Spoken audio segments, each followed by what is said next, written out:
para facilitar a nossa vida, para a gente conseguir entender melhor, eu trouxe 2 casos.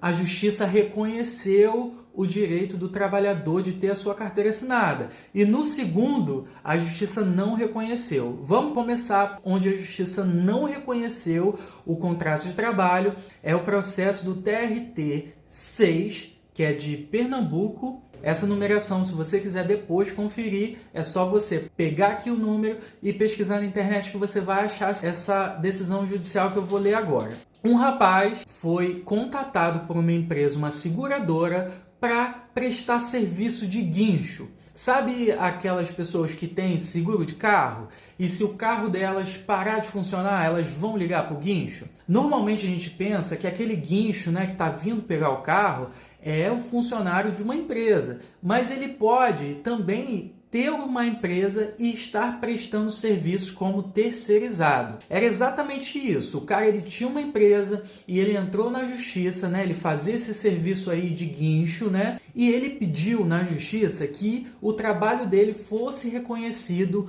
como em contrato de trabalho para ele receber FGTS, ter o tempo de INSS dele recolhido, receber 13º, enfim, todos os direitos trabalhistas. Esse rapaz, ele prestava serviço 24 horas por dia, mas não era ele apenas que fazia isso. Em um determinado momento, ele chegou a contratar funcionários que também eram acionados. Então, esse é um fato relevante para a gente considerar. Outro fato, ele recebia essas solicitações e ele podia atender essas solicitações em até 6 horas. Ele poderia verificar se ele mesmo iria fazer esse serviço, se ele ia repassar para um funcionário, ou até mesmo, se ele não tivesse nenhum funcionário naquele momento, ele poderia recusar prestar aquele serviço naquele momento. E isso também poderia aí prejudicar a questão da pessoalidade e da subordinação, porque ele poderia simplesmente recusar aquele trabalho. Outra questão, gente, ele quem pagava os funcionários dele diretamente, né? Ele dava férias para esses funcionários, ele quem pagava, né, diretamente na conta desses funcionários os trabalhos que eles desempenhavam. Então a gente pode ver que em diversas situações a gente conseguiu ver que existe a onerosidade, existe a não eventualidade, né? Ele está ali habitualmente prestando serviços, mas a subordinação ela está um pouco complicada, porque ele pode recusar um determinado serviço. Então aí já é um dos requisitos previstos lá na CLT, no artigo 3º, que não está presente. Outro requisito que não está presente, ele foi contratado mediante CNPJ. Ele teve que abrir uma empresa para depois fechar o contrato com a prestadora de serviço. Ele não abriu um MEI, ele não foi prestar os serviços como pessoa física, ele abriu uma empresa, um CNPJ, para conseguir fechar o contrato com essa empresa. Então a gente também está vendo que não é uma pessoa física sendo contratada por uma pessoa jurídica,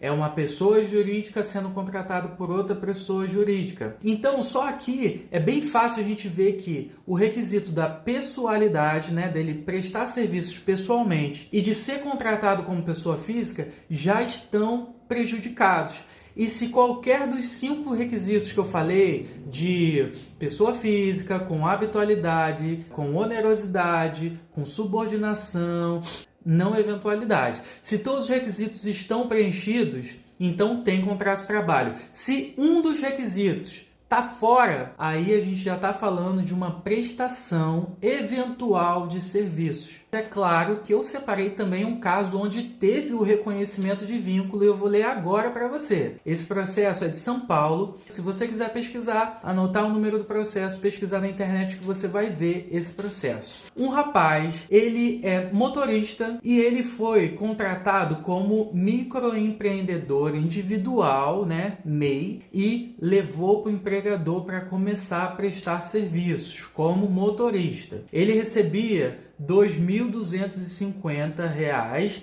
em parcelas variáveis no mês. Então, provavelmente aqui ele trabalhava com demanda. Se em determinado dia ele tinha mais trabalho, naquele dia ele recebia um pouco mais.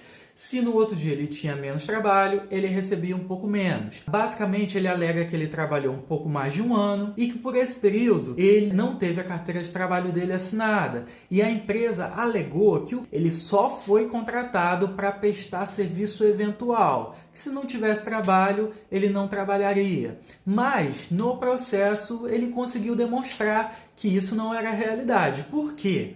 Primeira coisa, ele transportava os clientes dessa empresa. Ele pegava essas pessoas em casa e levava para a empresa, que era empresa de saúde, fazia exames. O que ele fez? Ele juntou o grupo do WhatsApp da empresa, onde ele recebia todos os dias solicitações. Você tem que pegar tal funcionário em tal endereço e levar para o endereço tal. Você tem que pegar a pessoa no lugar tal e levar ela para o outro lugar tal. Através desse grupo de WhatsApp, ele conseguiu demonstrar que a habitualidade que ele estava trabalhando, que ele não trabalhava uma vez na semana, que ele não trabalhava 2 vezes na semana, que pelo menos 4 a 5 dias ele estava trabalhando toda semana. E também conseguiu demonstrar quais eram os horários que isso aconteceu. Além disso, através de testemunha, uma testemunha confirmou que o grupo de WhatsApp tinha essa finalidade, de coordenar as atividades ali do motorista, e que além disso existia uma punição, ele perdia dinheiro ou era punido caso ele não cumprisse as demandas que estavam sendo solicitadas ali a ele. Ele está demonstrando a subordinação, porque se ele não fizesse alguma coisa, ele poderia ser penalizado. A habitualidade, ele estava ali rotineiramente prestando serviço. Ele era uma pessoa contratada como pessoa física, ele era um MEI, não uma empresa, uma pessoa jurídica. Então a gente está vendo aí já os requisitos se montando. Além disso, ele tinha que mostrar a onerosidade. Isso ele provou através do quê? Dos extratos bancários da conta dele, onde a empresa fazia os depósitos do serviço. Então você pode ver que todos os elementos acabaram demonstrados aí no contrato de trabalho dele. E nesse caso específico, ele conseguiu fazer com que a justiça reconhecesse o trabalho dele como um contrato de trabalho previsto no artigo 3º da CLT, com os 5 requisitos previstos. E o que o tribunal fez? Determinou, declarou que ele ter sido contratado através do MEI foi uma forma de fraudar a legislação trabalhista.